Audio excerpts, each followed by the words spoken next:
ஆண்டவருடைய ஆவி என்மேல் உள்ளது, ஏனெனில் அவர் எனக்கு அருள் பொழிவு செய்துள்ளார். ஏழைகளுக்கு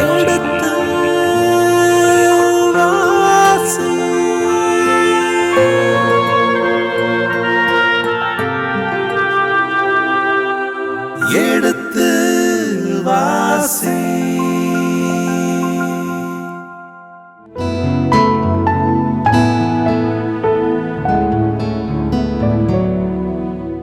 இனிய இதயங்களே, சாமுவேல் 2ஆம் புத்தகத்தின் இறுதி பகுதியில் இருக்கின்றோம். இந்த புத்தகத்தின் நிறைவையும் அதன் பின்பாக நிறைவு நிகழ்ச்சிகளையும் நிறைவு செய்திகளையும் தந்தையை நமக்காக வழங்கி கொண்டிருக்கிறார். வாருங்கள், கடந்த பகுதியின் தொடர்ச்சியை இன்று தொடங்குவோம். உங்கள் சார்பாக தந்தை அவர்களுக்கு வணக்கம் சொல்லி நிகழ்ச்சியை தொடங்குவோம். வணக்கம் தந்தை அவர்களே.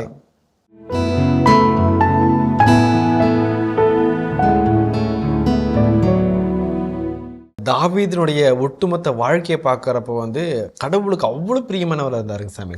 2 பாவங்கள் செஞ்சிடறாருங்க சாமி. ஒன்று உடல் சார்ந்த பாவம் பெத்சபா, இன்னொன்று அந்த அரசுங்கிற மக்கள் தொகை கணக்கெடுக்க 2 கடவுளுக்கு எதிராக இந்த 2 பாவங்கள் செஞ்சிடறாரு. ஆனாலும் கடவுள் அவரை என் மனதுக்கு உகந்தவனேன்னு சொல்கிறாரு. அப்படி என்னத்தை கடவுள் இவர்கிட்ட கண்டாரு அப்படிங்கிறத ஒரு கேள்வியாக இருக்குங்க சாமி.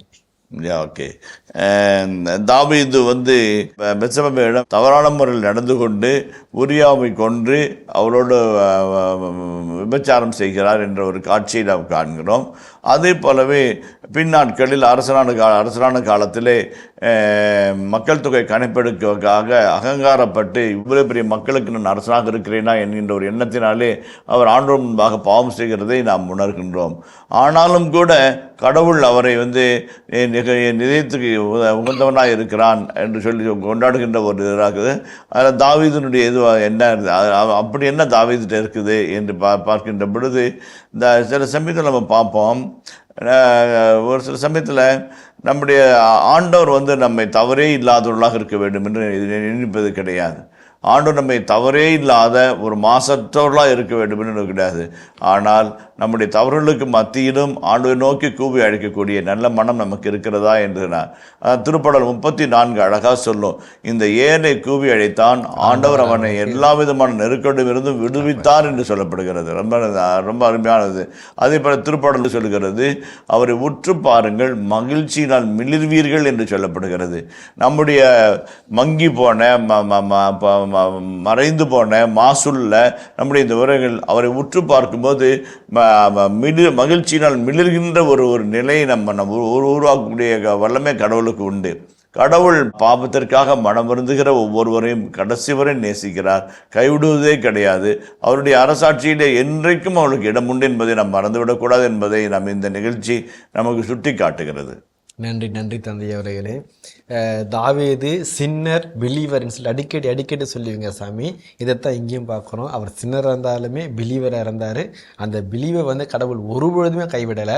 அவரை தன்னுடைய பாவத்தில் இருந்தாலும் சரி, அதுலேருந்து அந்த காயங்கள் அதில் தண்டனைகள் அனுபவித்தாலும் சரி, கடவுளை பார்த்தாரு. அதில் அவர் மிளிர்ந்தார்னு சொல்லிட்டு அழகான கருத்து சாமி. மிகவும் நன்றி தந்தை அவர்களே. இந்த அரசாட்சி இந்த 2 புத்தகங்களுமே இஸ்ரேல் மக்களினுடைய அந்த ஒரு புதிய கோணத்தின் வரலாற்றை மாற்றி அமைப்பதை நம்ம பார்க்குறோம் சாமி. அரசாட்சின்னு சொல்லி அரசனுடைய ஆட்சின்னு ஆரம்பிக்கிறாங்க.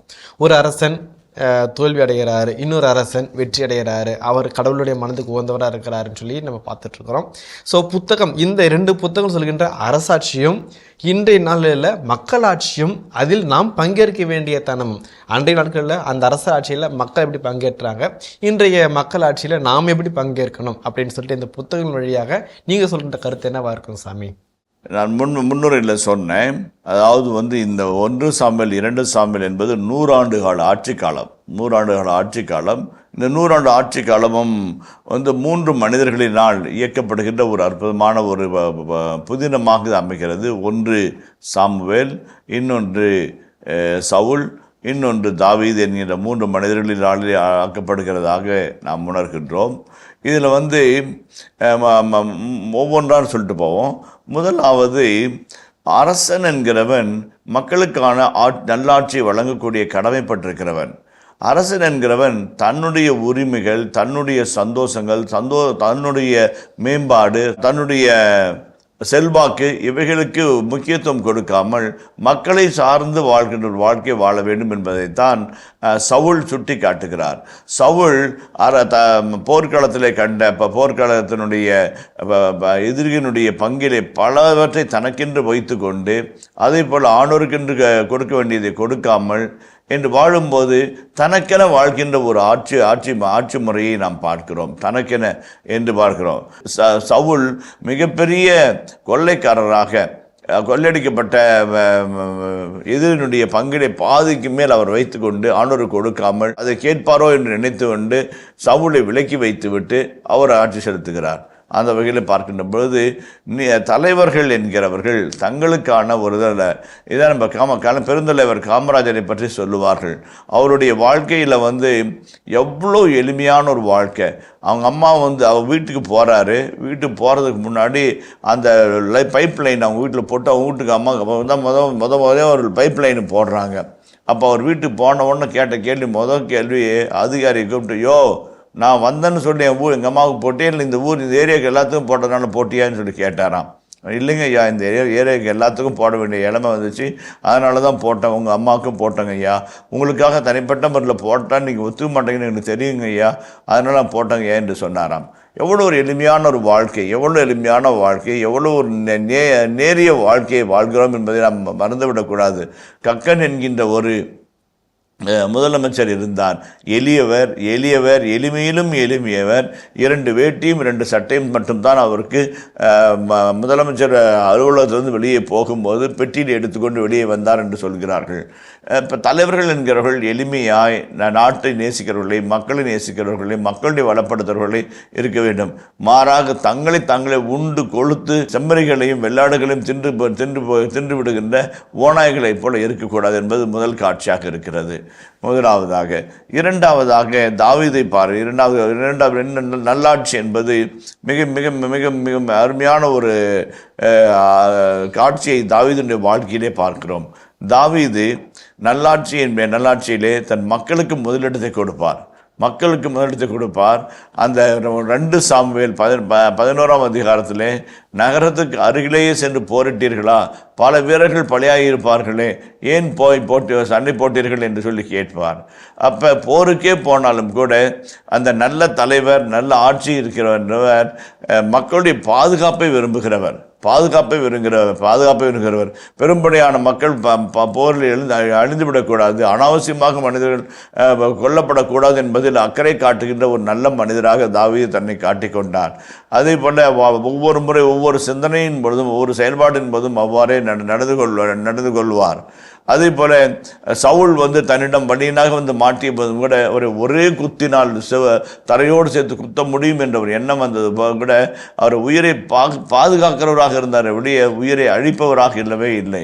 அந்த வகையிலே பார்க்கின்ற பொழுது முதலாவது ஏகோபித்த எதேச்சகரமான செல்வங்களை சேர்க்கின்றது மிக மிக அறிவீனம் என்பது முதலாவது காட்சியாக இருக்கிறது.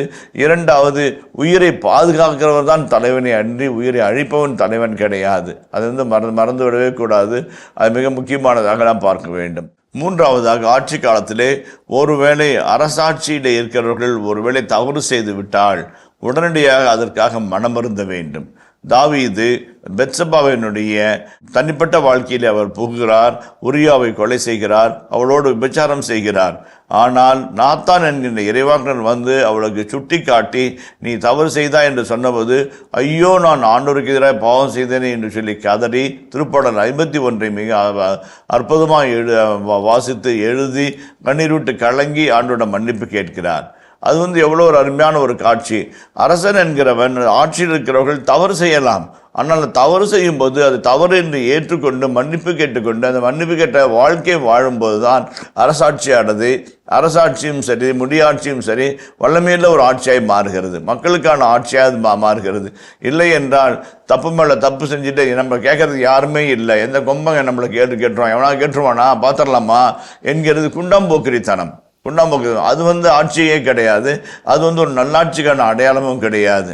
நான்காவதாக, அன்புக்குரியவர்களே, இன்றைய காலகட்டத்திலே நாம் பார்க்கின்ற மிக மோசமான ஒன்று என்னவென்றால், பலர் சேர்ந்து சொன்னால் அது உண்மையாகி விடுகிறது. உண்மையாக அது ஒரு மிக மோசமான ஒரு ஜனநாயக சூழல் என்பதை மறந்துவிடக்கூடாது. ஒருவர் சொன்னால் அது அதில் ஒன்றும் பெருசு கிடையாது. ஆனால் பல பேர் ஒன்றா சேர்ந்து சத்தம் போட்டு சொன்னாங்க, ஏன்னா ஒன்றா சேர்ந்து சத்தம் போட்டு சொன்னாங்க, அது உண்மையாகி விடுகிறது. அப்படிப்பட்ட ஒரு சூழலை தாவீது எப்பொழுதுமே தன்னுடைய ஆட்சி பீடத்தில் வைத்ததே கிடையாது. ஒவ்வொரு முறையும் உண்மையை உணர்ந்து உரசி பார்த்து எது உண்மை எது நன்மை என்பதை தெரிந்து அதன் பிரகாரம் தான் அவர் செயல்பட்டார். கூட்டம் சேர்ந்து சத்தம் போட்டு விட்டு சாதனையை சாதித்து விட்டதாக செய்து போய்விடுகின்ற மனநிலை என்ன என்றால், ஏழைகள், அடித்தட்டு மக்கள், வறியவர்கள், அதே போல் துன்பப்படுகிறவர்கள், அதே போல் கீழ்த்தட்டு மக்கள் அவர்களே மறந்து விடுவது போல இருக்கும். அவருடைய குரல் எடுபடாது. இந்த சத்தத்திலும் இந்த ஒய்யார கூட்டத்தினுடைய உச்சாணி கொம்பினுடைய சத்தத்திலும் இந்த ஏழை மக்களுடைய குரல் கேட்கவே கேட்காது. அவருடைய குரலை கேட்காத ஒரு நிலையை தாவீது எப்பொழுதுமே விரும்ப மாட்டார். ஒவ்வொரு சமயத்திலும் ஏழை மக்களுடைய குரலை கேட்பார். அந்த 2 பெண்கள் வருவார்கள். எனக்கு 2 பசங்க இருந்தாங்க, ஒரு பையன் இறந்துட்டான், இன்னொரு பையனை அவனுக்காக கொல்ல தேடுறாங்க, நீங்கள் என்னங்கய்யா பண்ணுவீங்க என்றும்போது தாவீது குரல் கேட்கிறார். எளியவருடைய குரலை கேட்கிறார். அதில் இருக்கிற உண்மையை உணர்கிறார், சட்டத்தினுடைய தவறை உணர்கிறார், சட்டத்தை மாற்றுகிறார், அந்த பெண்ணுக்கான உரிமையை வழங்குகிறார். அப்படிப்பட்ட ஒரு நிலையான ஒரு ஆட்சி தான் நமக்கு தேவை வேண்டும்.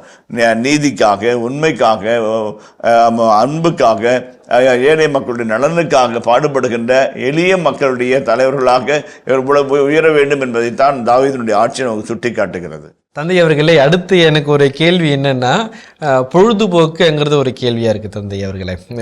இந்த காலகட்டத்தில் பார்த்தோம்னா இன்ஸ்டாகிராம் ரீல்ஸுங்கிறாங்க, ஃபேஸ்புக்கினுடைய ஷார்ட்ஸ் ஸ்டோரிஸுங்கிறாங்க, யூடியூப்னுடைய ஷார்ட்ஸ்ன்னு சொல்கிறாங்க. இப்படியாக குறுகிய ஒரு 30 செகண்ட்ஸ், ஒரு நிமிஷத்துக்குள்ளே ஒரு செய்திங்கிறத மாதிரி நிறைய வந்துட்டு இருக்குங்க சாமி.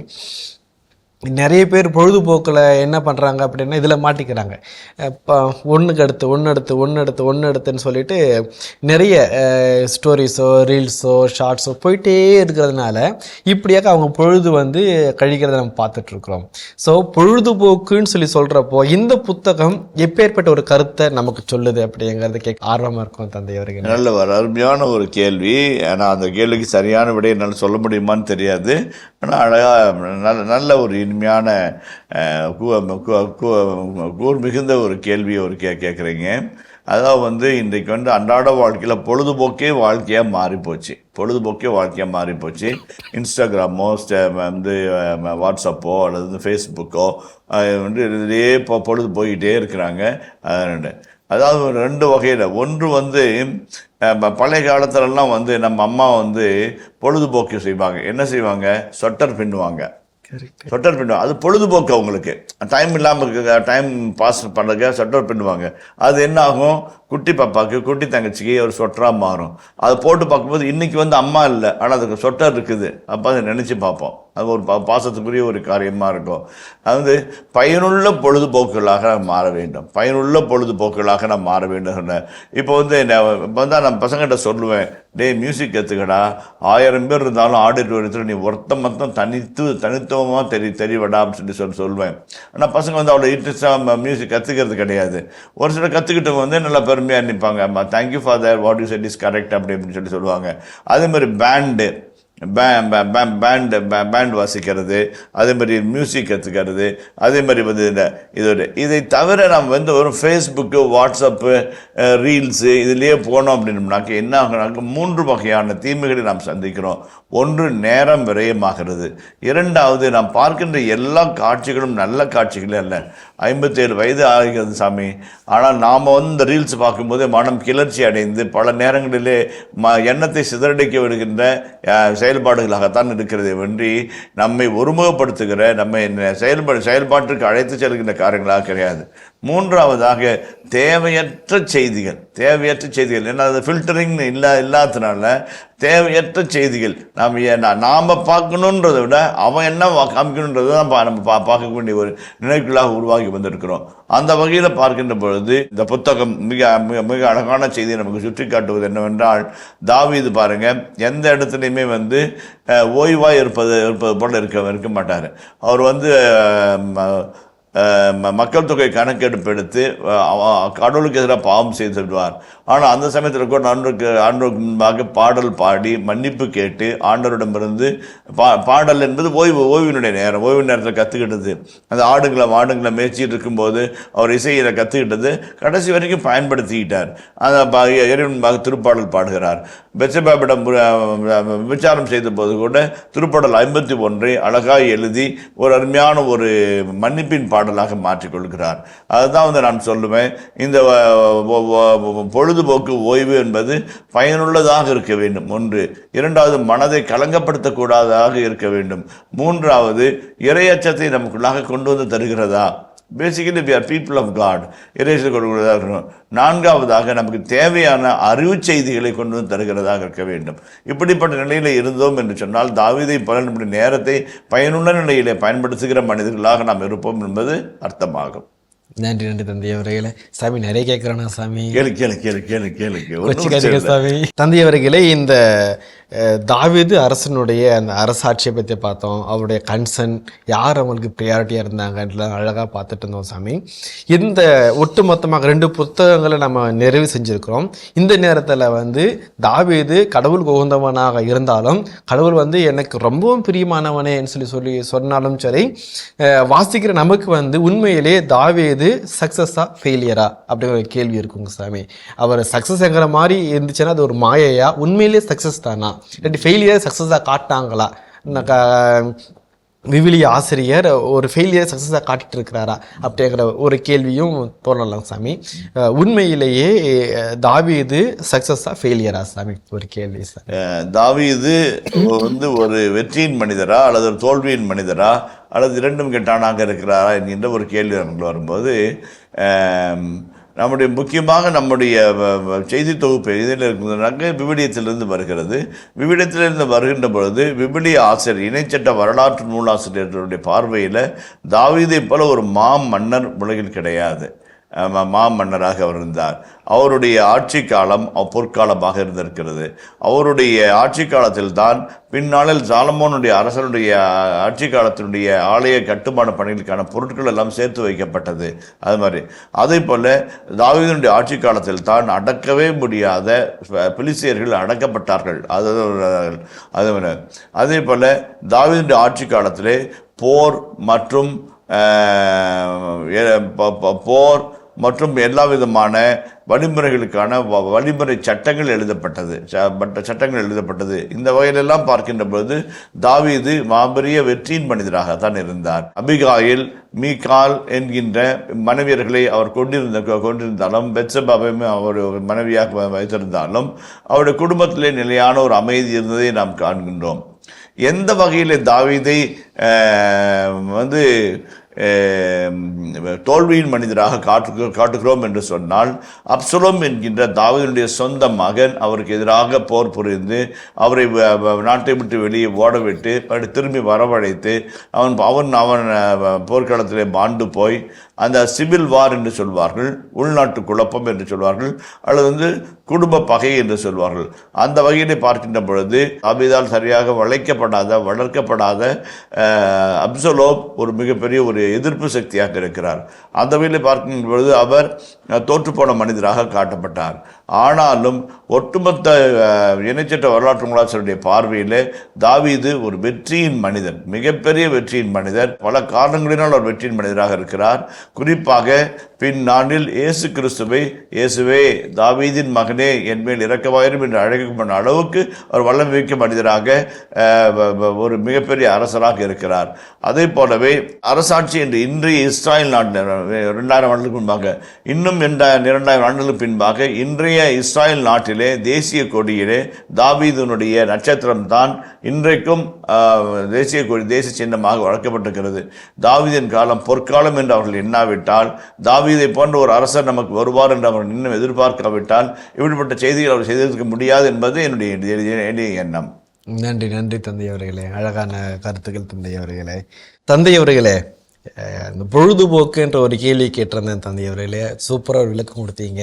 இப்போ அடுத்த கேள்வி என்னவா இருக்குதுன்னா, என்னுடைய கேள்வி, ஒரு ரசிகனா இந்த புத்தகத்தில் நான் எதையெல்லாம் ரசிக்க முடியும்? ஒரு ரசிகனுங்கிறப்போ வந்து எல்லாவற்றையுமே ஒரு ரசிகனா இதில் நான் என்ன ரசிக்க முடியும், இதெல்லாம் நான் ரசிக்கலாம் சாமி. ரெண்டுக்கு பதில் சொல்லணும்னு ஆசைப்பட்றேன். ஒன்று வந்து விவிலியத்தில் வந்து நம்ம ரசிகனாக இருக்க முடியாது. பட் வந்து விவிலியத்தில் வந்து நம்ம வந்து இன்வால்வ்டு கேரக்டராக இருக்கும். அந்த பட் எந்தெந்த கேரக்டர்லாம் நம்ம நேசிக்கலாம், எந்தெந்த கேரக்டர்லாம் நம்ம வந்து விரும்பலாம், எந்தெந்த கேரக்டர்லாம் நம்ம அன்பு செய்யலாம் அப்படின்னு சொல்லிட்டு சில சமயத்தில் ஒரு புத்தகங்கள் படிக்கும்போது புத்தகங்கள் மீது தானாக ஒரு சில கேரக்டர் மேலே நம்ம மனசு அப்படியே பதிஞ்சிடும். அந்த கேரக்டர் அவ்வளோ பிடிச்ச மாதிரி இருக்கும். திரைப்படத்தில் கூட நம்ம பார்க்கும்போது ஒரு 3.5 மணி நேரம் திரைப்படத்தில் ஒரு சில கேரக்டர் வந்து அப்படியே நம்மளோட மனசு மேலே அப்படியே பதிஞ்சிருவாங்க. அவங்க வந்து அவ்வளோ அவங்களுடைய தாக்கம் இருக்கும். நம்ம தேட்டர் நடக்கல கூட அந்த பாவனை கூட ஒரு ஹீரோக்காக நம்ம நடப்போம். அந்த வகையில் பார்க்கின்ற பொழுது எனக்கு ரொம்ப பிடிச்சது இந்த 1-2 சாமியில் ரொம்ப பிடித்த கேரக்டர் வந்து யோனத்தான் வந்து ரொம்ப யோனத்தான் என்றால் கடவுளுக்கு பிரியமானவன் ஒரு செயல்பாடு. அவருடைய செயல்கள், அவருடைய பொறாமைப்படாத நல்ல உள்ளம், அவர் வந்து தாவீதுக்கு உதவி செய்கின்ற நல்ல மனசு, அவருடைய நட்புக்காக அவர் பாராட்டுகின்ற பெருந்தன்மை, இதெல்லாம் வந்து ரொம்ப பியூட்டிஃபுல்லாக இருக்கும். ரொம்ப பியூட்டிஃபுல்லான கேரக்டரு யோனத்தான் கேரக்டர். அதே மாதிரி வந்து தாவீது விஷயம் புரியாதவர் மேலே இருப்பார். அவர் ராஜா இளவரசராக இருக்க வேண்டியவர் அரசனால் துரத்தப்படுகிறார். அவருக்கு வந்து ஒரு சில விஷயம் புரியாத மாதிரி இருக்கும். ஆனால் அது அவரையே வந்து தூண்டி விடுகின்ற ஒரு தூண்டுகோல் போல், நீ இதை வச்சுக்கோ, இதை வச்சுக்கோ, இப்படி இருந்தானுங்க, இந்த மாதிரி செய்ய, அப்பா வந்து இவ்வளோ கோபப்படுறாரு, நீ தப்பிச்சு போயிடு என்று சொல்லுகின்ற ஒரு அழகான ஒரு சொற்சித்திரமாக யோனத்தான் வருகிறார். மிக மிக மனதிற்குள்ளாக மிகவும் எனக்கு நிறைய சமயத்தில் நம்ம வந்து ட்ராஜடி அல்லது வந்து காமெடி லைக் பண்ணுவோம்.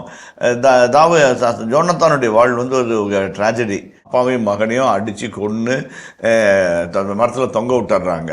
அது வந்து புறையினத்தார் பகுதியில் வந்து பிலிஸ்தீனர்களுடைய பாசறைக்கு அப்புறம் வந்து அந்தாண்டை வந்து கட்டுவிட்டு போயிடுவாங்க. யாரும் எடுக்கக்கூடாது, யாரும் வர முடியாதுன்ற மாதிரி. ஆனால் மக்கள் அவங்க மேற்கொண்டு பாசத்தினால தாண்டிக்கிட்டு போய் அது திருத்தனமாக நைட்டில் எடுத்துகிட்டு வந்து தங்க இடத்துல வச்சுவாங்க. தாவீது கூட யோனத்தானுக்காக ஒரு இரங்கல் பாடல் பாடி இது பண்ணுவார். அந்த வகையில் பார்க்கும்போது ஒரு பியூட்டிஃபுல் கேரக்டர், ரொம்ப அழகான ஒரு கேரக்டர் வந்து. இனிய இதயங்களே, சாமுவேலின் 2ஆம் புத்தகத்தின் நிறைவு பகுதியில் இருக்கின்றோம். இந்த புத்தகத்தின் நிறைவு நிகழ்ச்சிகளை தொகுத்து வழங்கி கொண்டிருக்கின்றார். இதன் தொடர்ச்சியை மீண்டும் அடுத்த பகுதியில் தொடங்குவோம். அதுவரை இணைந்திருப்போம். இயேசுவுக்கே புகழ், இயேசுவுக்கே நன்றி, மரியே வாழ்க. அவரையும் போர்க்களத்துக்கு நான் கூட்டிகிட்டு போய் நீ ஒரு பக்கம் போருக்கு போ, நான் ஒரு பக்கம் போவோம், அரசன் ஜெயிச்சே ஆகணும் என்கின்ற ஒரு நிலையை உருவாக்கி தருகின்ற தாவீது வந்து ஒரு பிரம்மாண்டமான ஒரு பெரிய அசூர விஸ்வரூபம் எடுத்து இந்த புத்தகங்களில் விஞ்சி நிற்கிறார்.